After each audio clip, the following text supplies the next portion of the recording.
There is a certain kind of person who carries the pain of the world in their chest as if it were their own. They absorb the suffering of others.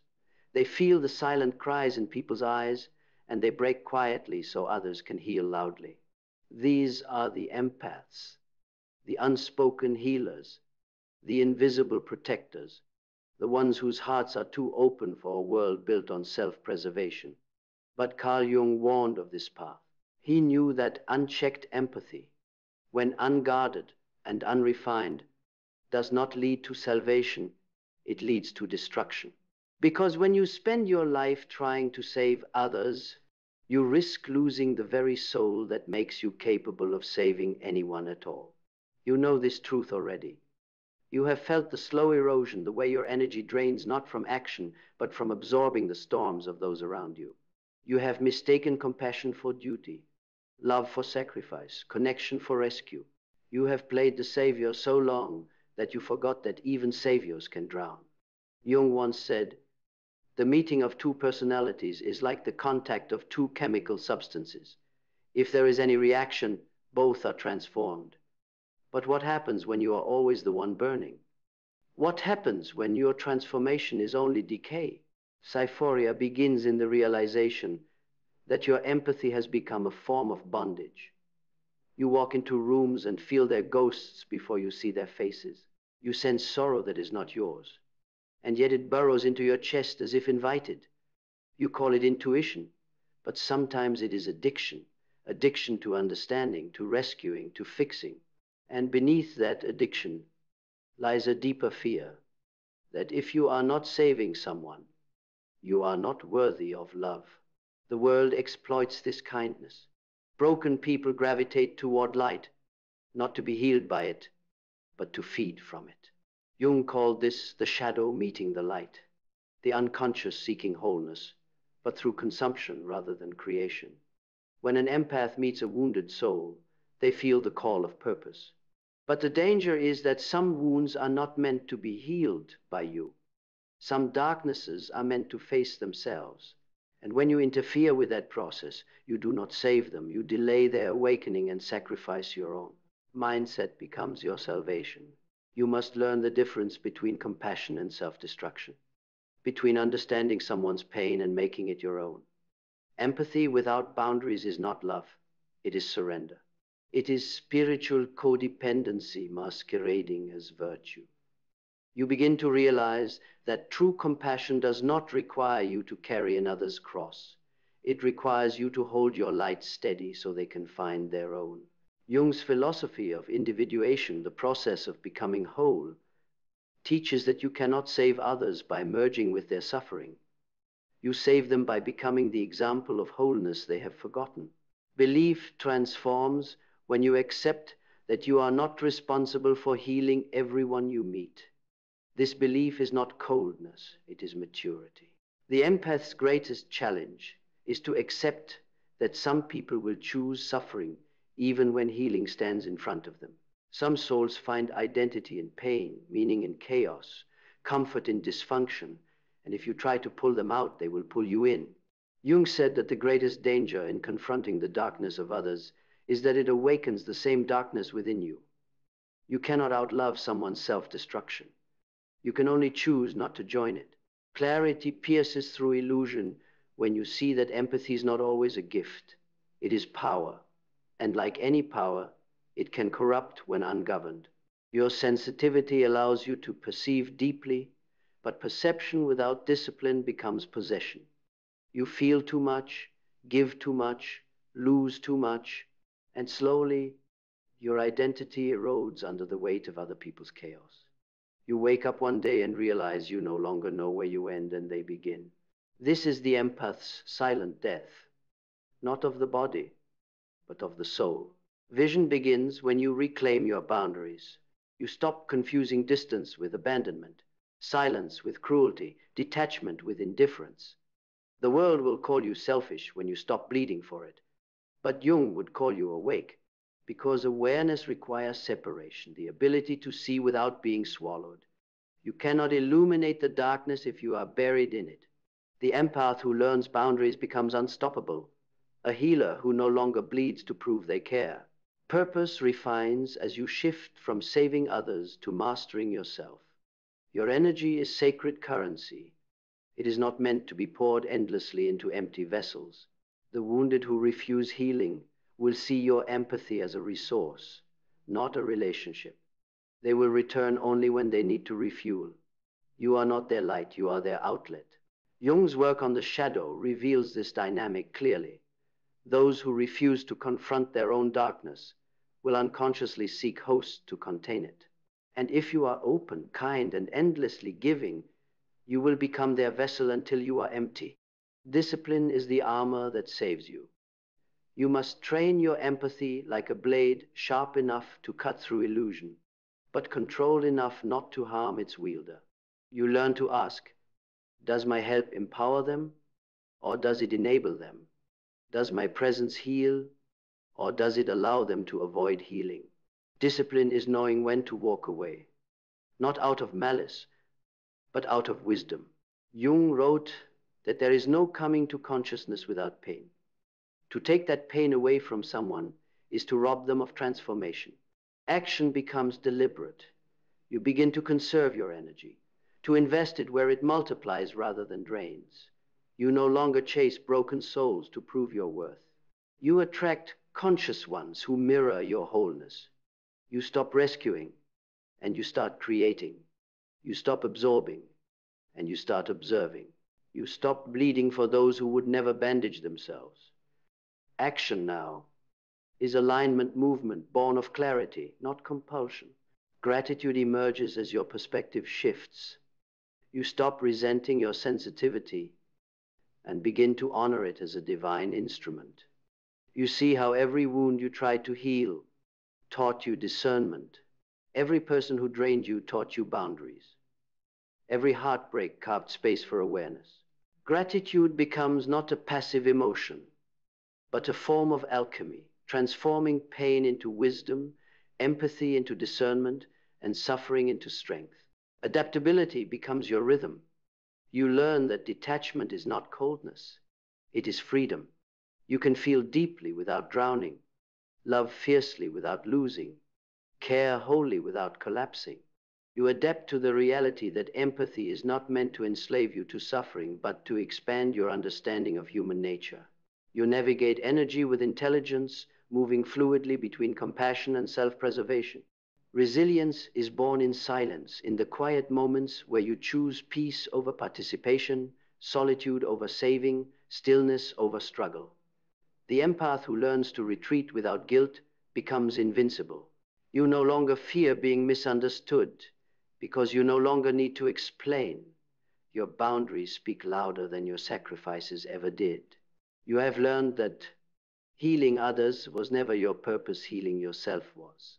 Learning deepens as you study your own patterns, the need to fix, the compulsion to rescue, the inability to detach. You begin to see how every attempt to save someone else was a way to avoid facing your own pain. You try to redeem yourself through others. But Jung's great truth returns. What you do not confront within, you will meet without. Every wounded soul you tried to save was a mirror, reflecting the unhealed parts of you. And when you finally see that, you stop saving and start integrating. The transformation begins quietly. You withdraw your energy from the unending drama of others and redirect it toward your own evolution. You stop trying to be a light in other people's darkness and become the fire that illuminates your own path. You realize that some souls must fall apart to rebuild themselves, and that is their journey, not yours. Compassion does not mean interference. It means faith, faith that they too can rise when they are ready. This is Jung's warning to the broken empath. You cannot save others without first saving yourself. The moment you lose yourself in someone else's pain, you stop being a healer and start becoming a martyr. And martyrs do not change the world, they merely feed its illusions. The true empath is not the one who absorbs suffering, but the one who transforms it. You walk now as a conscious empath, awake, aware, sovereign. You see pain, but you do not become it. You feel others deeply, but you remain whole within yourself. You love without rescuing, listen without absorbing, give without depleting. Your empathy no longer costs your soul, it expands it. You are no longer the broken healer, you are the awakened one. The one who understands that the only way to save others is to embody wholeness yourself. Because when you stand in your power, when you radiate peace without words, when your presence itself becomes a mirror of healing, that is when the world begins to change. Not through sacrifice, but through example. You are awake, you are sovereign, you are free. And in that freedom you finally understand the light that saves the world must never extinguish itself to illuminate others. You learn slowly at first that not every soul crying out for help truly seeks healing. Some crave attention, others validation, and many seek only the comfort of your presence without the responsibility of transformation. Jung understood this paradox deeply. The unconscious often does not want to be cured, it wants to be comforted in its chaos. You begin to see this truth unfold in real time. The people you once thought you could save do not actually want freedom, they want familiarity. They want to stay in the storm because it defines them, because it gives meaning to their pain. You start to realize that the act of saving can itself become an illusion of control. You rescue not only to help them, but to reassure yourself that you are enough. The empath's shadow hides behind generosity, the hidden belief that if you are indispensable to others, you will never be abandoned. This is the trap. This is how saviors become slaves, not through cruelty, but through their own need to be needed. Jung warned that whatever remains unconscious will control your life, and you will call it fate. And here it is. Your empathy, unchecked and unconscious, becomes the architect of your own exhaustion. Syphoria strikes again not as despair, but as awakening. You begin to see the architecture of your compassion, the motives, the patterns, the attachments hidden beneath it. You trace every moment of depletion back to a single choice, the choice to give without awareness. You realize that you can love without rescuing, understand without absorbing, care without collapsing. You can still be light without setting yourself on fire. Mindset shifts permanently when you embrace that detachment is not cruelty, it is clarity. The empath who learns detachment does not stop caring, they start caring wisely. They no longer confuse sacrifice with virtue or suffering with love.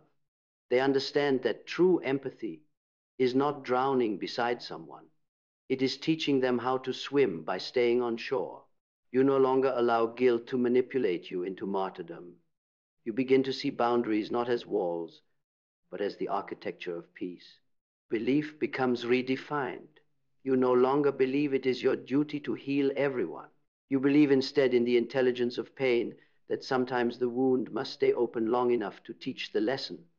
You begin to respect people's darkness as part of their necessary evolution. To interfere prematurely is to rob them of growth. You have learned that love is not always soft. Sometimes love is distance. Sometimes love is silence. Sometimes love is the refusal to participate in self-destruction. Clarity comes with solitude. You spend time alone and realize that your empathy has always been loudest when your mind was crowded. Silence purifies perception. You feel energy differently now, no longer as a weight, but as vibration, as rhythm. You sense who depletes you and who replenishes you before words are even spoken. Jung called this the individuation of energy, the moment the unconscious self learns to differentiate between what belongs to it and what does not. You stop merging, stop absorbing, stop rescuing. You begin to observe. Vision expands. You start to see the world differently, not as a battlefield of wounded souls needing salvation, but as a vast landscape of consciousness, each soul learning through its own shadows. You understand that not everyone will wake up, not everyone will evolve, and not everyone wants to. And that is not your failure, it is their freedom. Your task is not to drag them toward the light, but to keep your own flame alive so they remember what light looks like. Purpose deepens. You realize that your empathy is not meant to make you small. It was never meant to be a burden. It was always meant to be a compass. It points not toward saving others, but toward understanding yourself. You were never called to fix brokenness. You were called to reveal truth. You are not here to carry others across the river. You are here to build bridges, and only those ready to cross will do so. Discipline becomes sacred. You train your heart to listen without absorbing, to love without losing, to give without depleting. You treat your energy like currency, valuable, finite, and powerful. You invest it where it multiplies. You stop fighting for those who enjoy the fight. Stop explaining to those committed to misunderstanding. Stop chasing those who run from their own reflection. Jung knew that the unconscious seeks to pull us into its drama, but the conscious mind chooses stillness over chaos. Discipline is how you choose yourself again and again. Action flows with intention. You help when asked, but not at the cost of your peace. You listen when needed, but not at the expense of your clarity. You engage only where awareness exists. Every interaction becomes a choice. Every boundary becomes an affirmation. Every step you take reinforces sovereignty over your own emotional terrain. You are no longer pulled into the gravitational fields of broken people. You orbit your own center, steady and untouchable. Gratitude begins to bloom in unexpected places. You thank those who drained you because they taught you discernment. You thank the heartbreaks that humbled you because they stripped illusion from love. You thank your exhaustion because it showed you where you were giving unconsciously. Gratitude becomes your transformation, not naive optimism, but reverence for every scar that turned into wisdom. Adaptability becomes your nature. You no longer resist the changes that boundaries bring. You let people fall away. You let silence replace chaos. You let solitude become your sanctuary. The empath who adapts learns that peace is not found in control, but in allowance. You stop fearing loss because you understand that what cannot meet you in awareness will always fall away.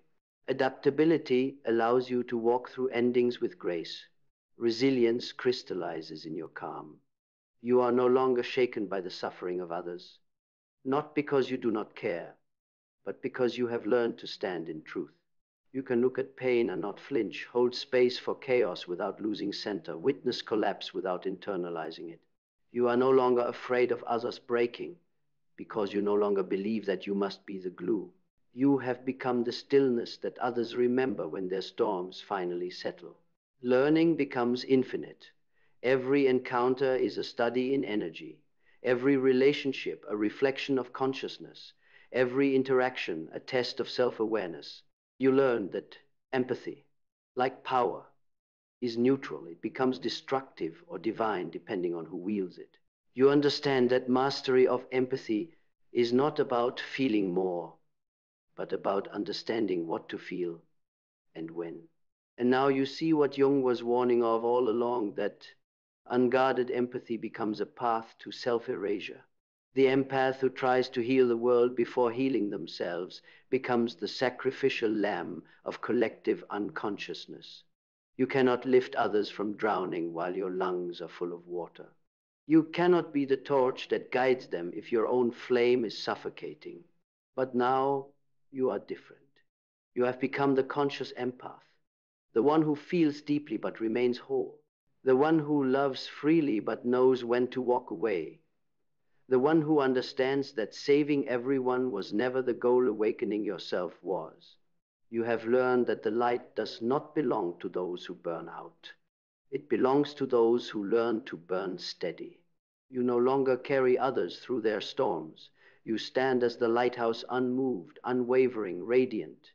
And those who are meant to find their way will do so by your example, not by your sacrifice. You are awake. You are sovereign. You are free. And now, finally, you understand that the true healer never loses themselves to heal the world. They become whole, so the world remembers what wholeness looks like. You have become that light, and that light at last is enough. And when you arrive at this place, this sacred stillness within something shifts that cannot be undone. You no longer chase people who bleed on everything they touch and call it love. You no longer bargain with chaos in the name of compassion. You have seen, through the long corridors of your own exhaustion, that there is no peace in carrying others through storms they were never willing to leave. There is no redemption in being the bridge for those who prefer to drown. What happens next is not arrogance, it is alignment. The empath becomes the sovereign. You no longer move through the world trying to save, you move through it radiating truth. Your presence alone begins to heal, not because you absorb pain, but because you refuse to perpetuate it. People feel it before they understand it. The quiet authority of someone who no longer participates in dysfunction. You speak less, but your silence says more. You intervene less, but your presence influences more. Jung said, "The privilege of a lifetime is to become who you truly are." And this now is what you are becoming. Cyphoria fades, and in its place grows a calm intensity, the awareness of energy as language. You see through people's words, through their stories, through their masks. You can feel the manipulation before it's named, sense the projection before it lands, and you simply do not pick it up. What once drained you now reveals you. Every encounter becomes a mirror, every interaction a test of mastery. You have turned your sensitivity into discernment. The same heart that once shattered under the weight of others now stands as a gate open but guarded by wisdom. Mindset hardens into clarity. You no longer interpret your empathy as weakness. You understand it as an advanced perception, a finely tuned radar of the human condition. You see that people project what they cannot face, demand what they cannot give, and attach where they have not healed. You observe this without judgment. You do not take it personally. The empath who internalizes everything lives in torment. The empath who observes everything lives in truth. You have chosen truth. Belief in your sovereignty is no longer a concept, it is embodied. You can walk through rooms full of chaos and remain still. You can listen to stories of pain without inheriting them. You can love those who are lost without following them into the dark. And this perhaps is the greatest power of all, not to close your heart, but to keep it open without letting the world devour it. Jung called this the balance of opposites, to hold compassion and detachment in the same breath, to love deeply without losing the self that loves. Clarity becomes your compass. You no longer confuse empathy with obligation, silence with weakness, or detachment with cruelty. You see that not every call for help is meant to be answered by you. Some are meant to echo until the person who called learns to listen to themselves. You do not rush in to fix what life intends to teach. You trust the process, theirs and yours. And in that trust, your nervous system exhales for the first time in years. You are no longer addicted to intensity. You are addicted to peace. Vision expands beyond the personal. You begin to see empathy not as a soft virtue, but as the foundation of civilization. The world has weaponized indifference, glorified detachment, monetized cruelty. But the conscious empath, the one who knows how to feel without falling apart, becomes the antidote. Your very existence challenges a culture built on numbness. You are the quiet rebellion. Not through outrage, not through preaching, but through being fully, fiercely present in a world that runs from presence. Purpose crystallizes into something holy. You are no longer here to heal people who refuse healing. You are here to embody wholeness so powerfully that others remember what is possible. Jung taught that the world will ask you who you are, and if you do not know, it will tell you. But now you know. You no longer need the world to define your worth.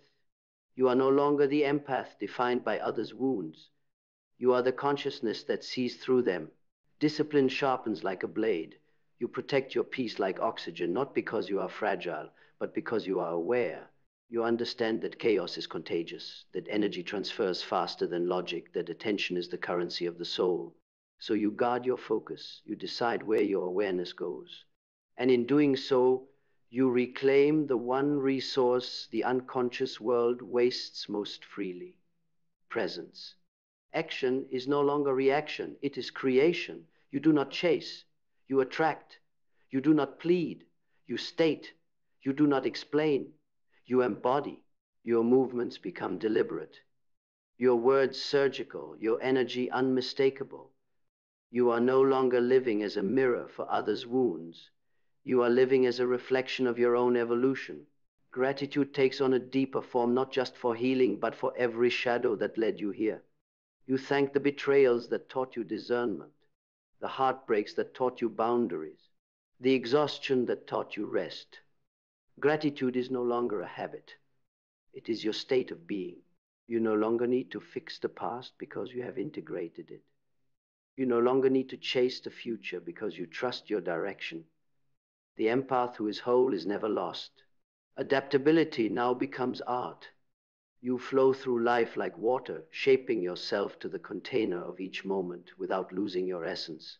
You can walk with warriors and monks, with visionaries and broken souls, without absorbing their frequencies. You have mastered energy alchemy, the ability to enter darkness without dimming and to walk through fire without burning. Resilience is quiet now. It does not roar. It radiates. You do not need to prove your strength. Your peace is the proof. You no longer collapse under pressure because there is nothing left to break, only layers of stillness, awareness, and unshakable purpose. The empath who has learned to stay centered in chaos has transcended suffering. They no longer identify with pain. They move through it like wind through open hands. Learning continues endlessly. Every person becomes a mirror, every situation a classroom, every silence a teacher. You learn not by collecting information, but by dissolving illusion. You understand that the greatest knowledge is not what you add to your mind, but what you release from it, the expectations, attachments, and stories that once imprisoned your empathy. And as all of this integrates, you realize Jung's warning was not meant to frighten, but to awaken. You cannot save others without losing yourself, but you can awaken others by finding yourself. You cannot pull them from the dark, but you can light the way by walking through it with grace. You cannot carry their pain, but you can remind them of their own strength by standing in yours. You are not the broken empath anymore. You are the conscious one, the sovereign one, the one who can hold space for the world without letting the world consume you. You are the lighthouse, not chasing ships, not diving into the waves, simply shining where you stand. You are awake. You are sovereign.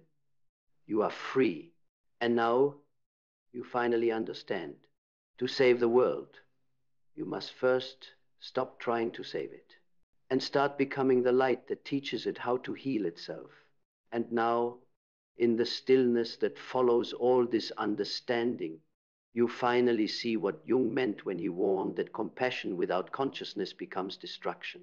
You understand at last that the light inside you was never meant to be spent recklessly.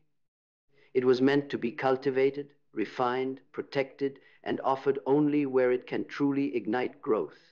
You no longer move through life as a sponge for other people's sorrow. You walk as a mirror for their potential. You no longer pour from emptiness, nor confuse exhaustion for love. You are whole, and wholeness itself is the medicine the world needs most. You see that the journey was never about choosing between kindness and strength. It was about realizing that they are the same. That true empathy does not mean losing yourself in others. It means being so anchored in your own soul that your presence reminds them of theirs. You will still feel deeply, but now you will choose where that feeling goes. You will still care fiercely, but now you will know that love without boundaries is not love, it is self-erasure. You will still give, but not to be seen.